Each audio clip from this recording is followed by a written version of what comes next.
Good day, guys. Welcome to Eminent Scholars Academy. In today's class, we'll be looking into the concept of cyclotron motion. So this is a magnetic field pattern. So when we talk about cyclotron motion, it is that motion which describes the motion of a charged particle in a magnetic field. In one of our previous videos, I was able to explain to you that if a charged particle should enter a magnetic field, it's going to experience a magnetic force. And this magnetic force is given by the Lorentz force formula, which is F equals to QV B sine theta.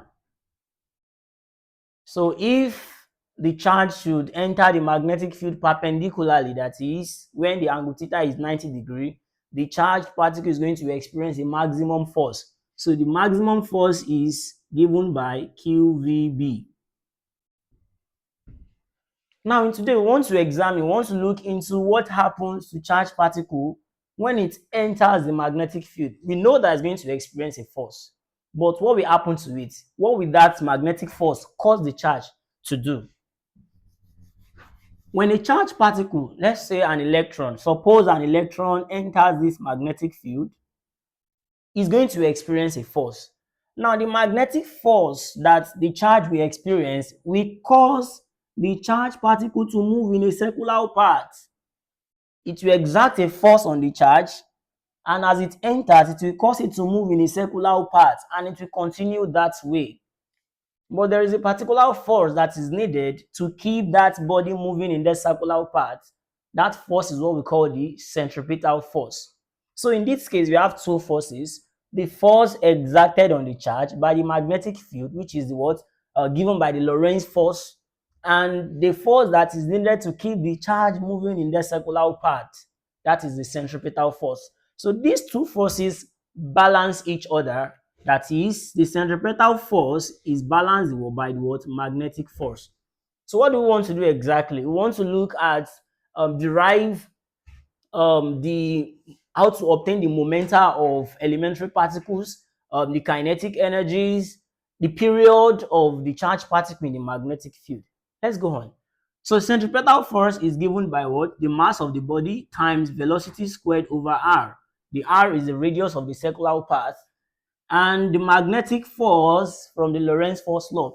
Now, this charged particle here enters the magnetic field perpendicularly, so it's going to experience a maximum force.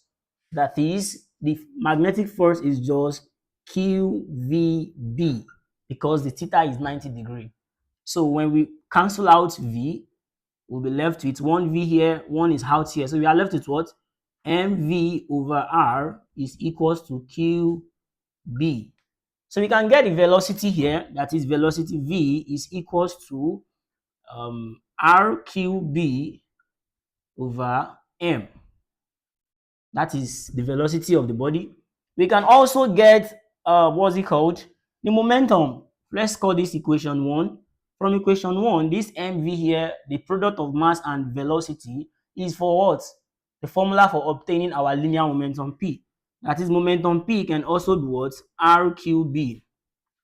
So we can say that one of the ways to obtain the momentum or momenta of elementary particles is by sending an electron or the charged particle into a magnetic field. We can get the momentum from here. So that's one. Also, we can get the period from equation 2. We can get the period. Now, how do we obtain the period here? When we talk about the period, that's the time taken to complete one cycle. We remember that speed is distance over time, isn't it? But we are looking at period now. That is a complete circle. So for this complete circle, that's we are going to have the distance to be traveling in that aspect is going to be what? 2 pi r over time taken. 2 pi r, that's the distance traveled. That's going to be given by the circumference, the complete parameter or perimeter rather. So we can replace the velocity here from equation 2 as RQB over M is equals to 2 pi r over period. You can cancel out r on both sides. Then what do we have when we do that? We're going to have the period t to be equals to 2 pi m over, what do we have here? Over qb. That is the period of the charged particle in the magnetic field. Now, the next thing that we can actually get is the kinetic energy. How can we get the kinetic energy of this charged particle? How can we express the kinetic? We can express this cyclotron formula. So this particular one here, equation 2, is our cyclotron formula. As well, the equation 1, they are all cyclotron formula that are related towards a charged particle in a magnetic field. So we can get the kinetic energy. We've gotten the speed, we've gotten the period. We can as well get the frequency as well. Now, kinetic energy is half mv squared. Half mv squared. We can still express it as what? K is equals to 1 over 2 mv all squared times 1 over m.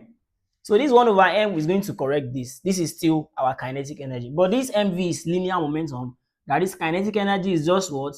P squared over 2m. That is another way of expressing our kinetic energy. P squared over 2m. So we can actually bring it here from equation 3. So from here, we can make P subject of the formula. Our P becomes the square root of 2mk or 2km. So we can return it to equation 3 here. That is, root 2mk is equals to rqb. So whatever thing you want to get, you can be the radius of the circular part. That's r equals to root 2mk over qb. So that is that about cyclotron motion and the cyclotron formula. Our r is radius of the circular part measured in meter. The q is the quantity of charges measured in coulomb. The v is speed or velocity measured in meter per seconds. And the b is magnetic flux density or magnetic field precisely measured in Tesla.